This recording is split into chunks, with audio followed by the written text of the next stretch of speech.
change and transformation. If you put your question within the context of cooking, you go to Market Hall or you go to Safeway, you go to Costco and you get a raw chicken, and you want to make it edible. And you really just have to change its structure from what it is to something that it's not yet is. And so you wash it, you spice it up, you put it in a pot, and you put it in the oven. And temperature about 400, and you let it sit there for about 2-3 hours. And when you take it out, it's no longer the way it once was. Everything about it has changed. In sociology, there is a concept, it's called total institution. And it's very much like the chicken example, in the sense that you take something that has a history, you take something that has a personality, that has thoughts and feelings, that has an I, a self, that thinks and feels and acts and has dreams and pursues things. But once in a while, it comes to you and says, I don't like who I am, and I don't like what I am. And I suppose you could make some changes to it once in a while. You could give it a moment of inspiration. You could read for it poetry, and you could sing and dance for a moment and then go back to the person that he or she has always been.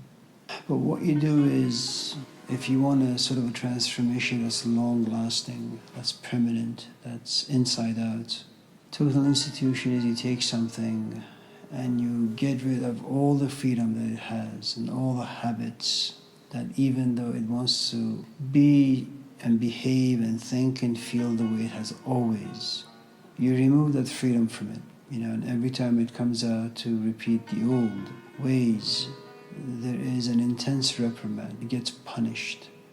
And sometimes it doesn't even desire to bring out the old habits, because it gets punished internally because of the judgments of the others. And so you allow it to sit there in that environment, kind of like the chicken in the oven. And it gets cooked from the inside.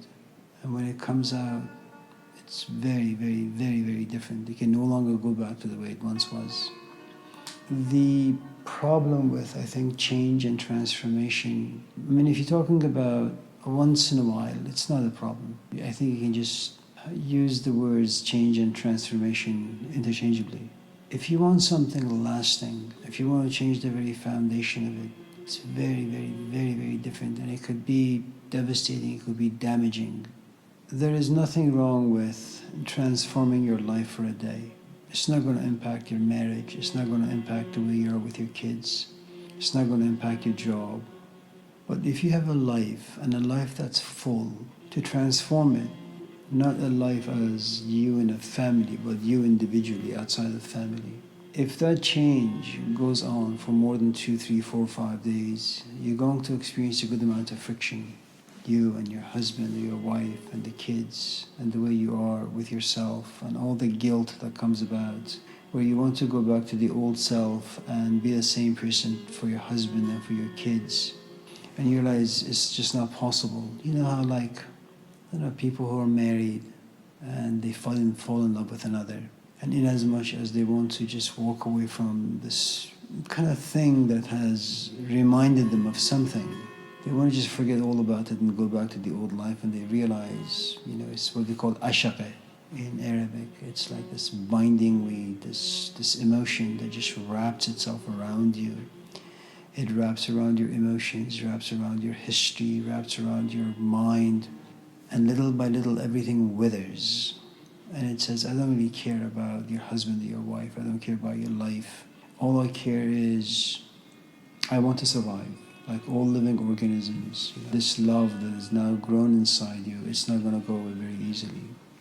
And you realize as this part of you is being transformed, and it grows stronger and more powerful, it begins to leak into other areas of life, and then it becomes unmanageable unless you're really, really, really, really good at keeping the stuff that lives in Caesar or Rome in this part of your life, and this other part where it's a bit more creative, or a lot more creative, in this other part of your life. And these two parts can never mix.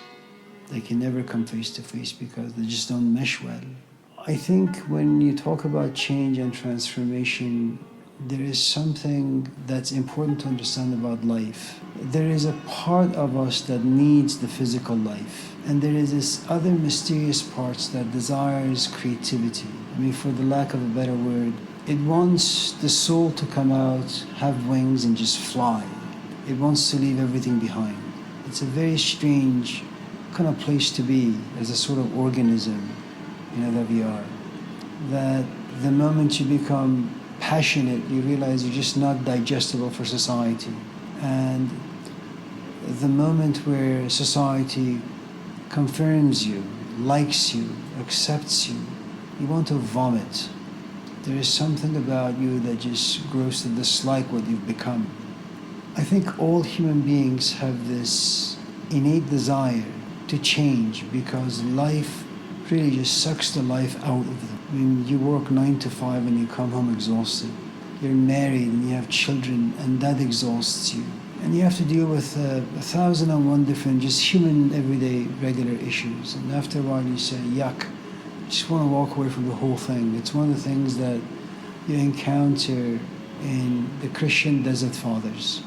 You just hate everything that's down here. So all of us desire change. Now, it's like anything else in life where you want to get married, but you don't know the price you have to pay. And none of us are ever sat down by our parents or by an elder to tell us, the kind of negatives and positives of relationships. All of us fantasize about having children, but no one really sits us down to tell us, again, the negatives and positives. We are filled with fantasies. All we kind of fantasize is, I want to leave this life behind and be transformed. Maybe you've read a passage by Rumi or maybe T.S. Eliot. It doesn't really matter. Maybe you've read the life of Jesus and you say, or Socrates, say, I want to live like that. And it's no different than maybe watching the movie English Patient. I mean, it's a wonderful, romantic movie that, inspires you on so many different levels. And you walk away from the theater and you say, that's the kind of a life I want to have. So there is a good part of us that desires to kind of just walk away from life. But we don't know the impact of walking away. You want to have kids, but you have no idea how it's going to benefit your life and in what ways it's going to destroy your life. But the fantasy is there. Now, since no one can be the cause of their own transformation, you always need someone from the outside. There are these, I think, rare and very exceptional human beings who have certain experiences. There are certain things about them that kind of very easily they're able to walk away from life. I don't know how they do it. It's kind of like, this kind of last section, since you guys were talking about the book Siddhartha, where, he goes looking for his son and he looks into the water smiles at him, he smiles at the water. He begins to remember all these things about his father. And I suppose every human being out there who's a parent, coming to realize that eventually every kid has to figure things out on their own, and all of a sudden he has this detachment about him, and he goes back and he says, well, no one can reach another human being, and hopefully the right environment will appear where this person, whether it's my son, my husband, my wife, a stranger, maybe life will just knock on their door when the time is right, and maybe the door inside them will open and they will look at this particular event and something about them will wake up and they'll return home, whatever that may mean, that home may be. So to some extent, all of us desire to live a Harry Potter life, a life that's filled with magic. Then there is the person who has the power to create that transformation. Now, there are a couple of things that can happen. You can be transformed by someone, or at least that person can create some environments for you where you can experience some changes or transformations. Some can be short-lived, some can have a long life. I think if the person is a novice, they're going to be very, very excited because they've inspired you, and because you follow them, and because you listen to them, and because you love them. And that's enough for them to keep inspiring you until one day you go to them and you say, my life is falling apart. And they say, well, that's great. You have chosen the city of gold as opposed to city of Caesar. If on the other hand, I think you have encountered someone who's a bit more mature, a bit more seasoned, I think they're going to move through this idea of change and transformation enormously cautiously. We have someone very close to us who was diagnosed recently with breast cancer. And so she's going through chemo right now. And so every time she does the chemo, for 1 week, it's like everything about her and her life turns upside down. There is so much pain. She vomits all the time. She's just in a bad shape. And so whenever someone calls her and says, you want to come for a visit, she says, no, I can't afford getting sick. I can't afford you being sick without really knowing, coming to my house and getting me more sick. And I think someone who understands some of the negatives, damages, the negative impacts caused by this idea of change and transformation, move through this particular thing very, very cautiously, very slowly, very gradually. And the moment they come to realize that the pressure is becoming too much, they let go of the pressure, they release it so they can go back to your life. I suppose if I was to just do a cliff note version of this, it would be all of us in this room desire transformation, desire change, because I think life has a tendency of just putting all of us into sleep. I think Gurdjieff was right on so many different levels. From the moment you wake up to the time you go to bed, there are so many things you have to do to keep your physical life going, the job that you need to kind of keep, the relationships that you need to keep, the food you need to cook, the shoppings you need to do. If you add everything together, you realize you really don't have brain space for anything else. Once in a while, just wake up in a lousy, grouchy mood and you want to fight everyone because you have no idea what's happening to your life. This is not what you signed up for, and yet this is where you are. So that's the first thing. All of us want change. And all of us, unfortunately, want total transformation. That we want our life to be changed from metal to gold. It's kind of like these ridiculous, stupid 18-year-olds who fall in love and they get married at the age of 19. They don't understand anything about life. They have no money, no education, no parents, they have no support system. They get married. 2-3 months later, they have like 5 kids, and 2 years later, they divorce.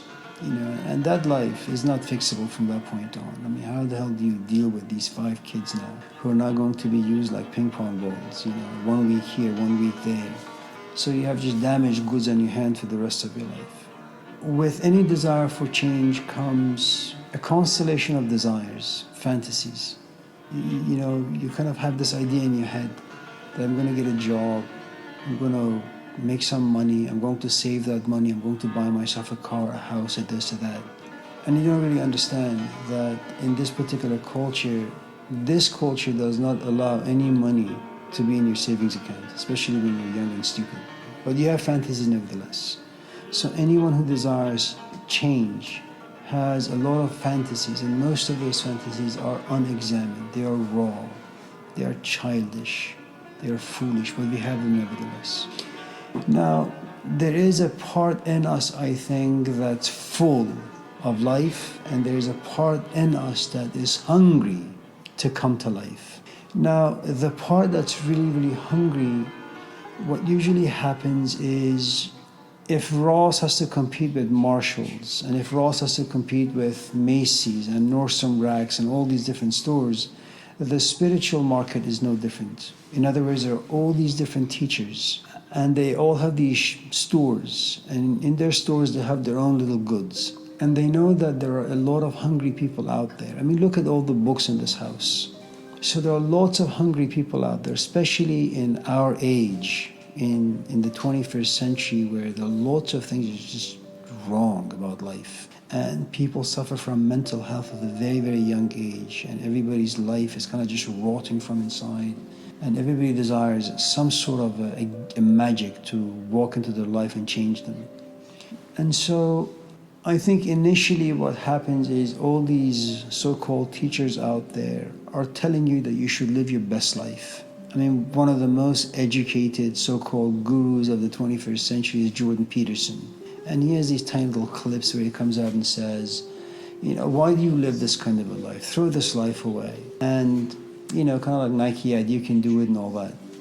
If you encounter, and if you don't, fall victim to a charlatan, and if you're not inspired in the wrong way, and if your intentions have been cleansed by the person you're working with, the best way, and I'm not talking about an intoxicated way of change, the way like Rumi was transformed, or the way Babatar was transformed, regular, normal people like us.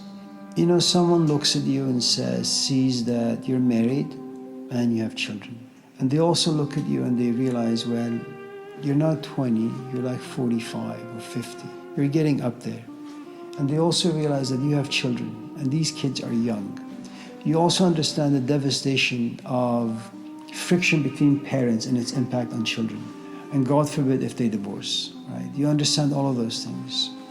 So what you do is you create a good amount of tension for this person who desires to change. You give them books to read, you give them exercises to observe, and then you release the tension. You allow them to go back into life, because the lion and the lamb laying together, because you need to really be able to manage both lives. And initially it's going to be very, very difficult. There are going to be many times where you're going to go to the person you're working with and say, I hate my wife, or I hate my husband, and I hate my kids, and I hate my life, and I hate this, and I hate that, and I want to walk away from the whole thing, unlike the Buddha walking into the forest. Not very many of us are Mozarts, or the Buddhas, or the Jesuses, or the Socrates. Okay, we're just very, very normal people, victimized, brutalized by life. We're just looking for a moment to come up, breathe deeply this clean air, just to be reminded of how it used to feel, and then go back down to life. None of us, I don't think, are ever desiring to go through this complete and total transformation where you're just a regular chap and all of a sudden you become a Mozart. That's not what we want. At least, I hope that's not what usually people want.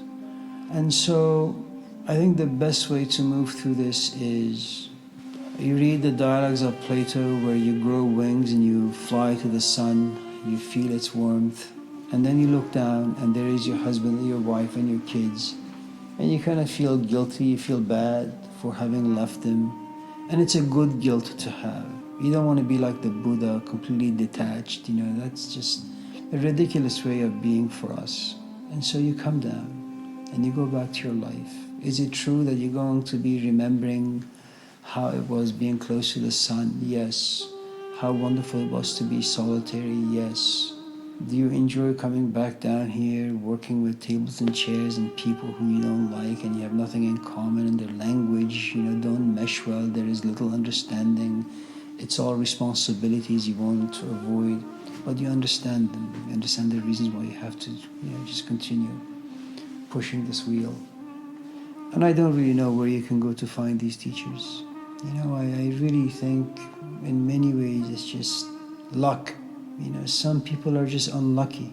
They run into people and, the student becomes really excited, kind of like they get drunk, and then they make lousy decisions about their life.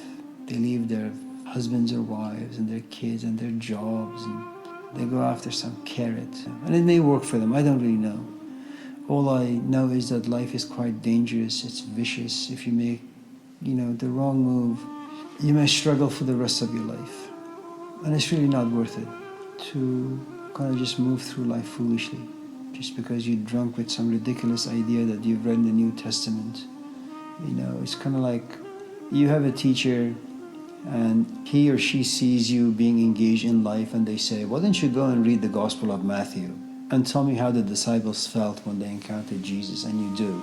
And you report back to the teacher saying, yes, I read that particular couple of verses, and it said that the brothers threw down their nets, left their wives and their kids and their father and their mother, and just follow Jesus, and that's what I want to do.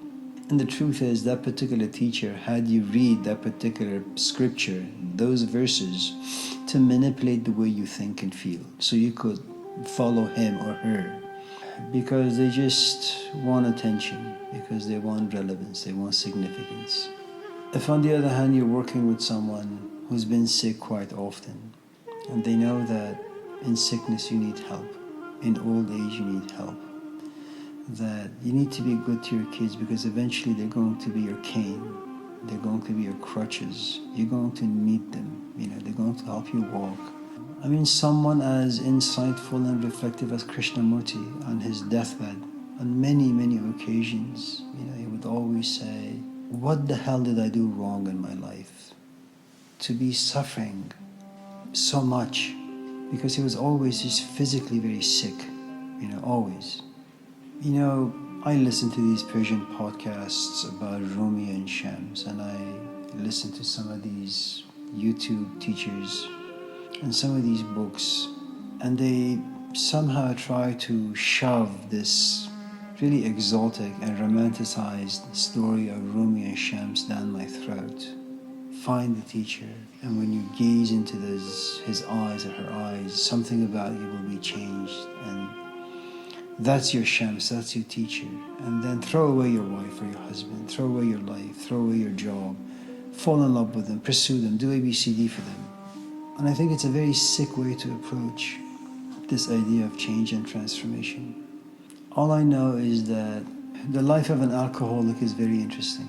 I've never drank, but the way I imagine someone slowly becoming an alcoholic is, if you have a 9-to-5 job and your life is tough, you just need release. You're not a painter, you're not a musician, you're not like Mike Tyson who can box, you're just a regular chap. And the American culture is not a philosophical culture, so that's the only way you release tension. You just drink. And before you know it, you begin to lose what little good there was in your life.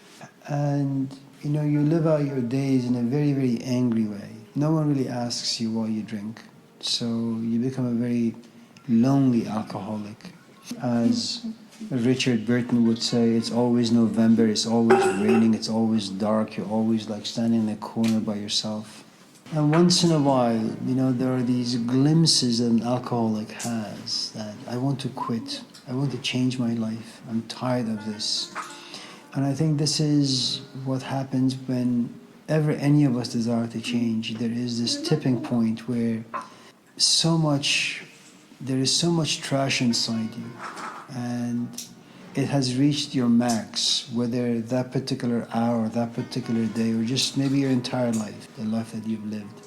You say, you know what, I've been with the kids for 5 hours or 2 hours or a minute, and they keep screaming, and I'm exhausted. I just need 2 minutes to myself, just to empty the trash bin and go back clean, empty again, so I can handle another 5 hours of screaming.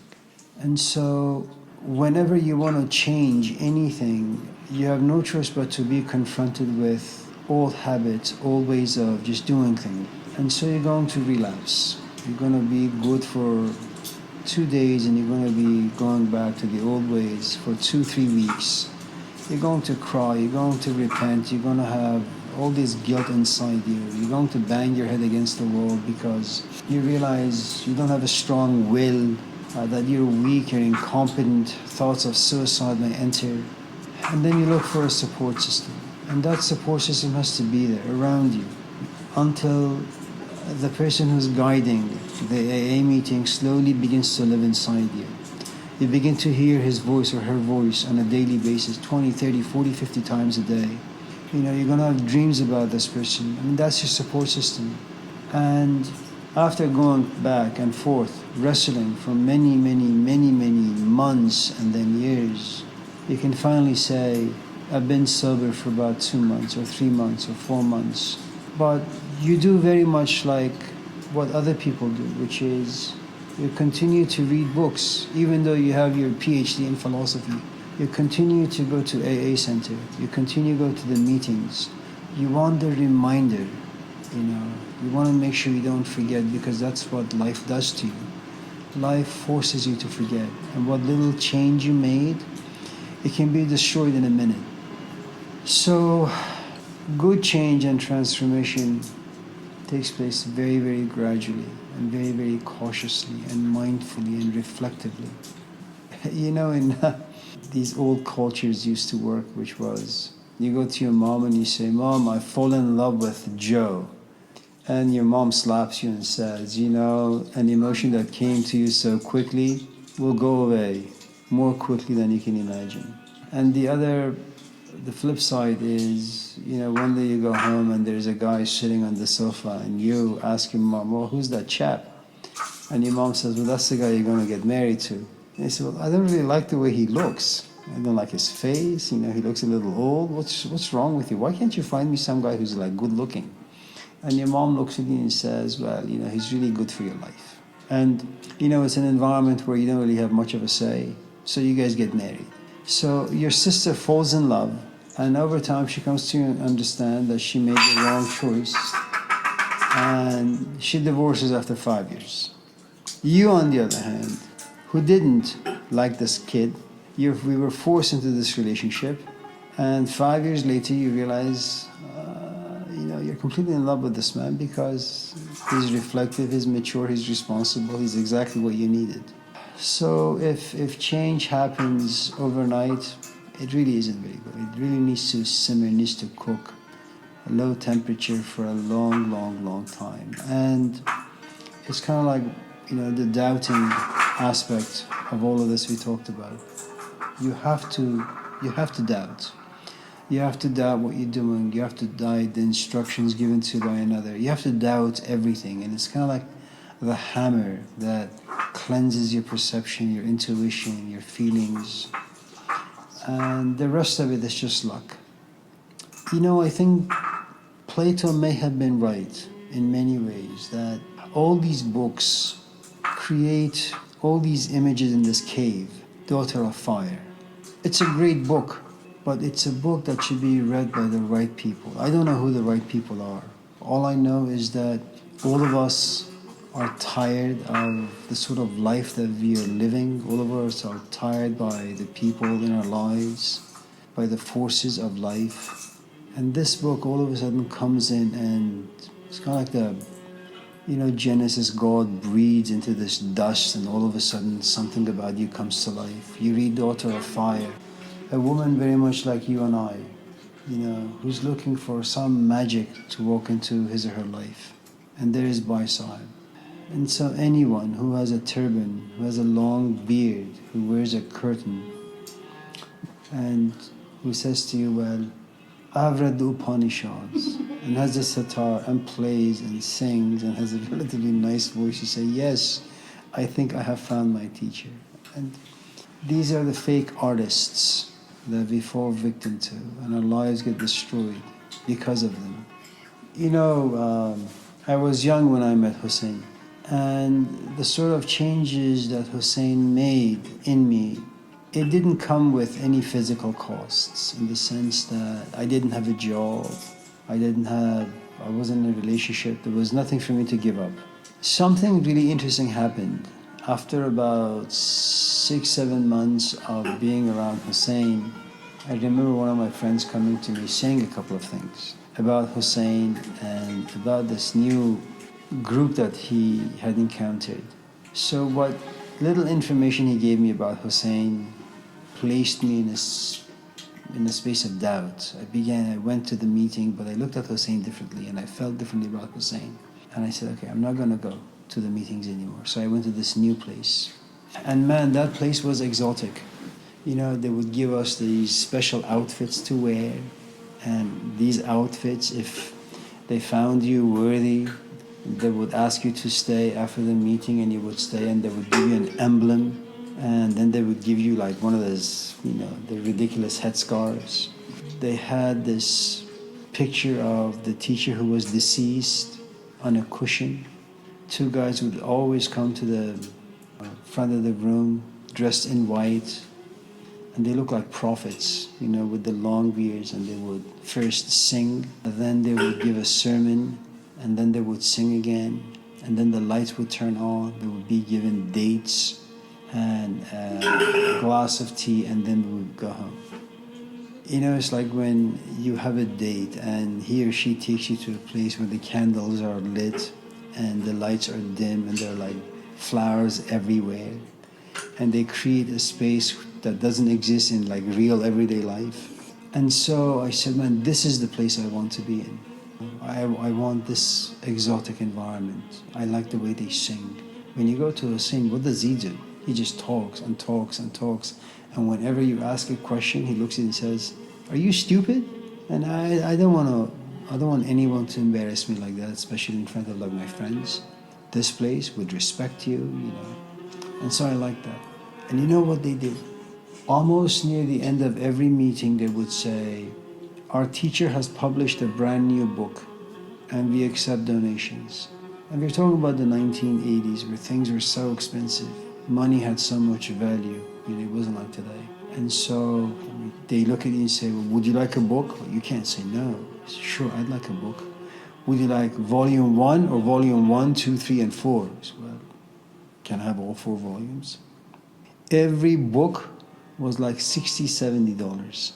And all of a sudden you realize you go in, you sing a little, they give you some tea, some dates, and you end up spending like, you know, $5,000 for books. And you read the books, you can't even understand them because it's just full of nonsense. But the environment had you. And that's how they milked, took advantage of, you know, their people. And now it has turned into like a Costco. You know, they have a center in Canada, a center in Australia, a center in various places in, you know, US. You know, in the past, I think maybe a couple of years teaching, I haven't had, I don't think, a single student who comes to the office to ask questions about change and transformation. For some strange reason, something about me just stops people from asking those questions. And part of it really has to do with the enormous difficulty of changing someone from what they are to something they currently are not. Because their assumption is that they can go home, they can read, they can sit, and if they do A, B, C, D for a couple of days or a couple of weeks or a couple of months, they will change. That's actually not true. The parts where you have to do things on your own is like you spend 10 years with your teacher, then your teacher says, "Go away." From that point on, now you can sit and do things on your own and learn from your own mistakes, you know, and encourage yourself to do better. You have the tools now. But for the first like 10, 15 years, if you're not damaged, what happens is you as a student have no power to do anything. You're far too incompetent. The person you're working with, they have to do everything for you. Everything. And so when you realize the amount of time it takes, energy it takes, that what you have to sacrifice, what you have to give up to spend like 10 minutes with someone, knowing full well that 10 minutes is going to be eaten up by vultures the moment they leave your office or the moment they leave the classroom, after a while you say no. And you wait and you wait and you wait and you say, maybe something about me will change where I will leave my office door open, welcome anyone who desires change, and I will work with them. Or maybe one day I will walk into a classroom or the streets and I will look at someone and I say, "Oh my God, there is something profoundly interesting about this person." And if the feelings are mutual, then these two people can come together and work with another for a number of weeks or months or years, and then they can part ways.